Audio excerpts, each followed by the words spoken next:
actually don't know that for sure. Are there any other amendments to the attached bylaws? Councillor Carr. I know. I'm sorry. It's important. I mean, this is important. Public hearing process is critical. I still have concerns about one item that the mayor raised and received a verbal response from, but I don't believe it's right now handled within any changes to these, and that's 18.14 Section E. It's the authority of the chair to modify the procedures at a public hearing if the chair determines it is appropriate to do so. I think that is too broad in terms of discretionary power of the chair, and I would either want to know if staff can modify that section in line with the response they gave to the mayor around more specific instances where that would happen. In other words, curtail the power of the chair to modify the procedures by specific kinds of circumstances, or want to see that deleted. But I would like to hear from staff whether it's possible to modify that. Let legal answer that one. It would be helpful if you would indicate just which of the procedures you didn't want to be modified. You know, if I am so sorry. I can't at this point. Well, and I think, if I might interject, it is generally why things like this are written so broadly, because to try and foresee, like yesterday we had a 94-year-old man who I would have been very happy if the chair would have moved him to the front of, no criticism, but, or if people have young children. I mean, I could go on and on. It's hard to foresee all of those. All right. Just in the sake of moving us along here, I might suggest that what could aid in this section is some reference to the existing rule that council can challenge the chair, and also recognizing that council can challenge the chair's decision in this regard, so that it's clear it's not sole discretion. It does have an anchor on it if it needs to. Definitely do that. Okay. Is that? Yes, that would be fine. That would help. Okay. Thank you. I think it's meant to cover so that a law court can't overturn a public hearing simply because we let a nursing mother go first, which would be against the procedure bylaw, but be the more humane thing to do in that moment. Yeah. Okay. That's fine. Thank you. Okay. That is it for amendments, and that's understood. Sorry, I could bring us to a vote on that last one, but I think we all. Okay. It's a legal clarification. So we are back to. No, we're done that. We're done the amendments to the bylaw itself. So we're going to Councillor Carr's motion, which is the referral motion. You all had it emailed, and I suspect it will be on the screen any minute. It is moved that staff prepare a new draft of this report, including the proposed bylaw, incorporating amendments as approved by Council on February 29, 2012, so just a few minutes ago. The new draft of this report be taken to a special evening council meeting, let's call it a special evening council meeting for public input at the next feasible date as determined by the city clerk. So very clear what you're voting on there. Any questions of staff to clarify? Councillor Deal, question? Yeah, to staff, did we have any or multiple requests to speak to this from people who could not make it during the daytime slot? Councillor Reimer indicated one individual that was unable to make it. I'm not aware of any others. And that one individual is because of the snow, not because of the time of day. Then I won't support this. I think it would become redundant. We've just had a public meeting about this issue. So. Okay, and I'm realizing I didn't give Councillor Carr the opportunity to introduce the rationale for it. So we'll just, I know there was some rationale earlier, but let's rewind to that. Then we will do any final questions to staff. Then we'll move to debate, and then we'll see what happens next. Okay, Councillor Carr, do you want to press your button for me? Okay, you've got the floor. Yes. I really do believe that the issue of public trust in government is largely dependent upon their feeling that they can be heard around issues that they care about. And the public hearing process is the most important vehicle for individuals to feel that their voices can get heard by council on matters of importance to them. And so this particular process is one of amending a bylaw that relates to one of the fundamental principles of democracy at this government level. And I think that we need to engage the public as fully as possible in the amendments to the procedures by which they can be heard by us. I think opening to evening debate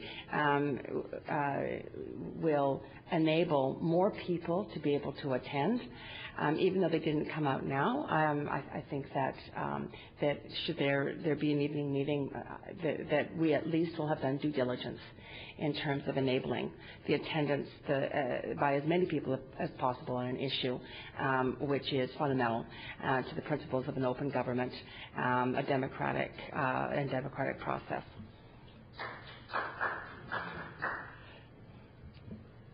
Thanks, Councillor Carr. Councillor Affleck, I'm going to turn on Councillor Tang's mic. There you go. I'm going to support this motion. It's the most we can possibly do at this point because I feel that the changes we've made to this motion are not far enough to satisfy, I think, the citizens of Vancouver, and we should allow them to come and speak, especially given all the changes we've made today to this motion, to this amendment, to this bylaw change. So I absolutely support Councillor Carr's motion in order for us to give a chance for the citizens of Vancouver to speak to us about a huge democratic change in this city. Thanks, Councillor Affleck. Councillor Jang. Thank you very much, Madam Chair. Although I do appreciate the intent of Councillor Carr to bring it back, just because maybe perhaps you're new and you're not used to the procedures yet, once the draft bylaw, as we send it off today to be done, it does actually come back to Council for enactment, and then that people can speak to that enactment as well. So this is a redundant motion because it will come back anyhow. So I won't support it because it's just a redundant motion. Thank you. Thanks, Councillor Jang. Mayor Robertson. Well, I do appreciate, again, the intent here. We've just been through a lengthy process looking at the procedure bylaw and the public hearing process. We've had speakers come, a couple of speakers to come to this, not very much correspondence, and I would say I completely disagree that these are huge democratic changes. We are still enabling anyone and everyone to come and speak to council at public hearings. Get the same 5 minutes that councillors and mayor get speaking to these issues in our debates, and I think we're being equitable here. We're sorting out many of the detailed concerns that were brought forward by speakers and through correspondence, but there are also a lot of legal technicalities to this, and as we've found going through this process here, that every word change has real significance, given we're talking about a bylaw here. I think a lot of work has gone into presenting this today, addressing the concerns that have been raised through a very public process, and thanks to those who made it a public process and have raised their voices on this. But I think that we will be entrusting staff to draft final language as bylaws. It'll come back to council in a month's time, I suppose, the next council meeting, and I think we've had a really thorough review of this, in contrast to past practice. Certainly the last round of revisions, which I think had very minimal input. I think we've given this a good shake. We've made some good changes, and I think it is redundant to have another public meeting, given we've just made many, if not almost all of the changes that have been requested by speakers and submissions over these past few weeks. So I won't be supporting the amendment. Thanks, Mayor Robertson. Councillor Ball. A point of information, perhaps Madam Chair could inform me. Is it too late when the enactment is brought back to council for anything to be altered? I just can't remember. I'm sorry.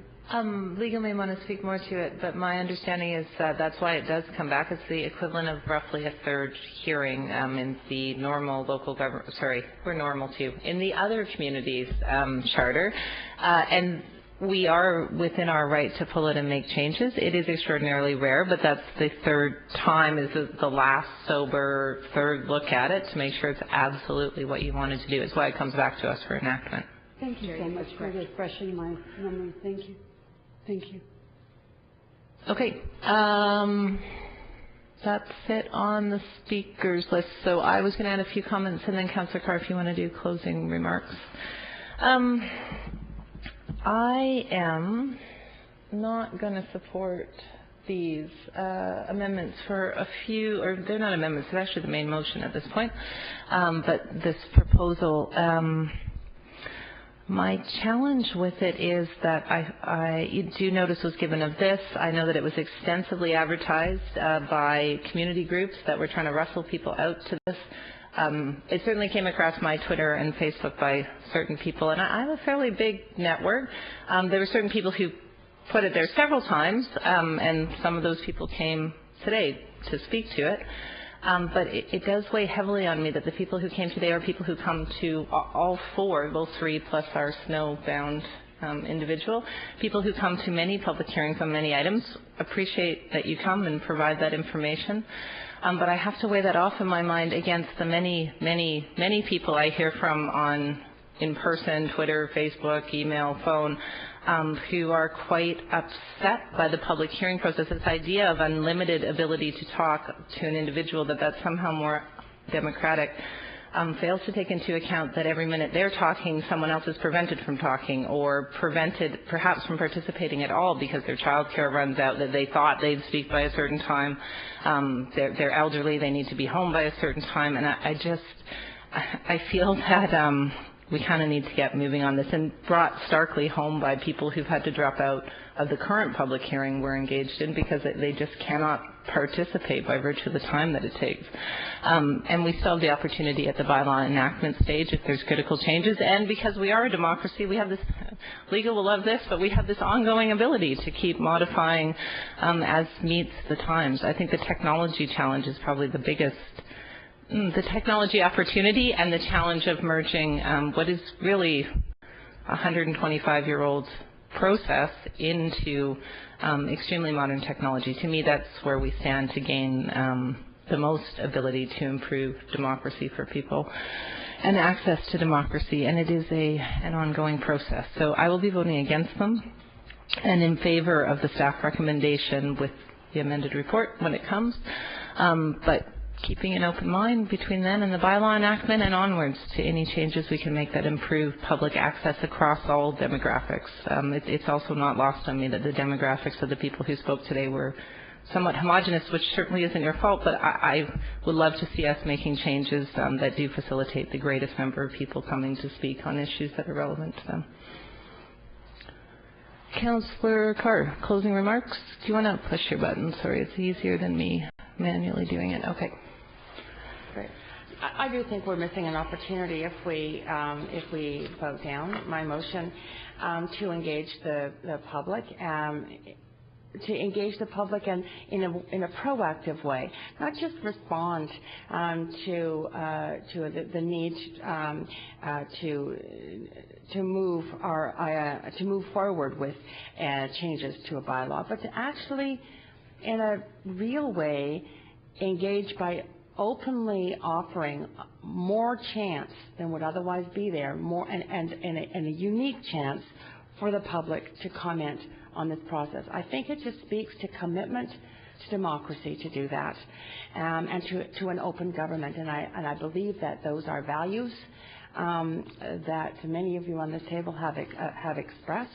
And so I would be disappointed to see us reject this motion, which again is one, I think, of greater openness, of greater desire to hear from the public on the issue of open engagement, public engagement, and public hearings.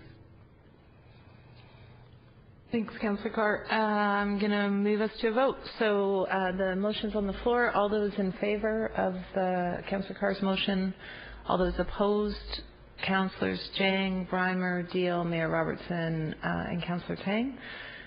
So that is defeated. And for new councillors, in case you're wondering, we only record the opposition. That's why I'm not reading out the The procedure bylaw requires that I read out the opposition, not the in favor. Okay, so that fails, which means we are back to the main staff report. The recommendations that Council adopt the proposed amendment to the procedure bylaw number 9756, including a new section 18 on public hearings as set out in Appendix A with changes passed at at the Standing Committee on Planning and Environment and Transportation on February 29th, 2012. And further, that the Director of Legal Services be instructed to prepare a bylaw for enactment substantially in the form of the bylaw attached as Appendix A's with changes as passed by Council on February 29th at Planning and Environment and Transportation. Yep. Okay. I'm going to assume that we are Councillor Affleck. Do you want to speak to this? It was substantially canvassed in the last motion. Yes, I'll do over here. Yeah, I'm going to vote against this because it hasn't made the changes that I think are necessary, and the main issue was the 5-minute rule and the restriction that we are putting on the citizens of Vancouver, and so I'm very disappointed that this is going ahead with that restriction. So I will be voting against this overall amendment. Okay. Councillor Jang. In fact, I would happily support this because it ensures procedural fairness for everyone. Nobody gets any special dispensations to speak longer or anything else. Everybody gets the same amount of time.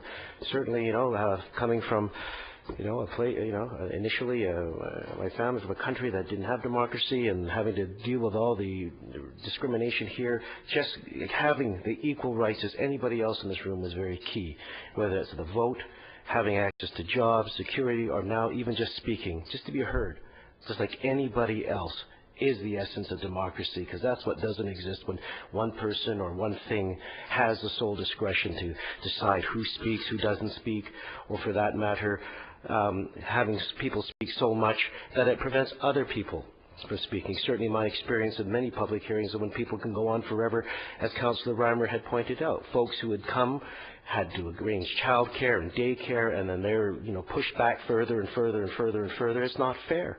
That's absolutely unfair. So I think by having everybody getting the same amount of time is the essence of democracy and procedural fairness for everyone, no matter who you are, what you are, or what you think you are. Thank you. Councillor Tang. I think I would be in support of this because number one is a cleanup a lot of loose ends in this bylaw, and also secondly is most important, and we're going to make the City Hall run more effectively and efficient. Thank you. Thanks, Councillor Tang. Councillor Carp.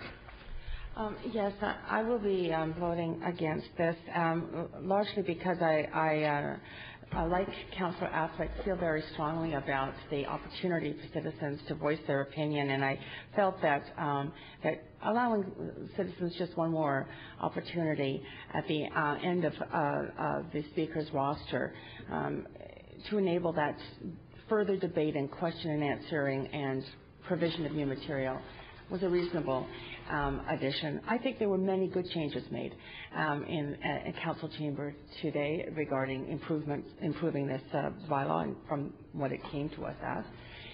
But that one is a pivotal issue for me. Okay. So we will move to a vote. So all those in favor of the motion? Any opposed to the motion? Councillors Carr, Ball, and Affleck. So the motion passes, and we will see it back at bylaw on, when it's ready. The earliest it would be is March 27th. That's the next council